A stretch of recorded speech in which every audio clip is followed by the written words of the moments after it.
কত নোংরা লাশের গাড়ি দিয়ে আমাদের গাড়ি বাধা দিছে, বালুর গাড়ি দিয়ে আমাদের গাড়ি বাধা দিছে, ট্রাক থামায় আমাদের গাড়ি বাধা দিছে। কি পরিমাণ নোংরা মানসিকতা সম্পন্ন, লাশের গাড়ি পর্যন্ত যেতে দিচ্ছে না, লাশের গাড়িটা আমাদের সামনে দাঁড় করে রাখছে। আপনি এটা ইলিগাল কাজ করলেন আজকে, এবং আমরা এখান থেকে আপনি আমাদেরকে সহযোগিতা করলেন না, আমরা আপনাকে সহযোগিতা করতে চেয়েছি।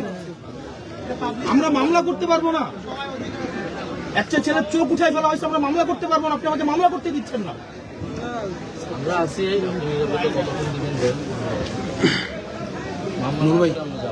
মানে কত নোংরা লাশের গাড়ি দিয়ে আমাদের গাড়ি বাধা দিছে, বালুর গাড়ি দিয়ে আমাদের গাড়ি বাধা দিছে, ট্রাক থামায় আমাদের গাড়ি বাধা দিছে।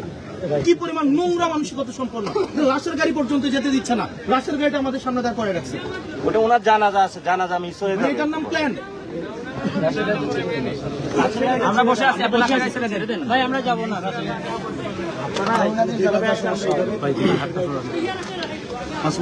আপনার এই যে ড্রেস আছে, ড্রেসের কোনো মূল্য নাই, কারণ আপনার ব্যক্তিত্ব নাই। আমরা এখানে মাঠে বসে আছি, তারপরে স্বাধীনতা আছে।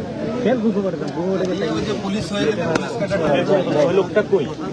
আরে মেয়েগুলা আমার ড্রাইভ করে জোর করে কিন্তু দেখলা কি জোর খাইলো মেয়ে, এই যে আমার হাত মনে হয় এটা মেয়েগুলো এবং জোর করে ওইখানে সবাই বসে বলো ভাই, আপনাদের কাছে পানিটা নিয়ে আসছে। ওই পাশে ছাত্র দল লাঠি অস্ত্র নিয়ে ওই পাশে বসে আছে, ছাত্র দল আচ্ছা না, অনেকগুলা বাসে আড়ালে বসে আছে অনেকগুলো, আমি ঘুরে ঘুরে দেখলাম। যাচাই করে দিই, পরে বলবেন যে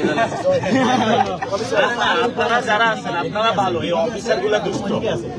আপনাদের প্রতি আমাদের পুরো রাগ, আপনারা বাংলাদেশকে ভালোবাসেন, অনেক কষ্ট করে কাজ করেন, কিন্তু আপনাদের স্যালারিও দেয় না। অফিসার যারা রাতে মাদকের ব্যবসা করে, এগুলা বিভিন্ন এমপির সাথে অনেক যারা দেখেন, আপনার সন্তানকে আপনি পড়াইতে পারেন না, ওর সন্তান বিদেশে পড়ে।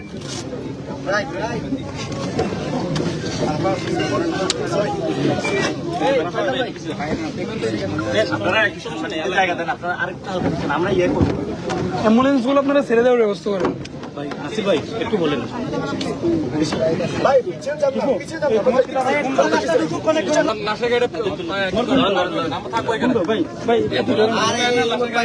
একজন ধরো রে একটু পিছনে গেলে মানে এটা ফুটেজটা নেওয়া যাবে। আমরা বসে আছি, একটু যদি হালকা একটু পিছনে, হালকা একটু পিছনে ভয় পাচ্ছেন, পিছনে একটু সমস্যা কি?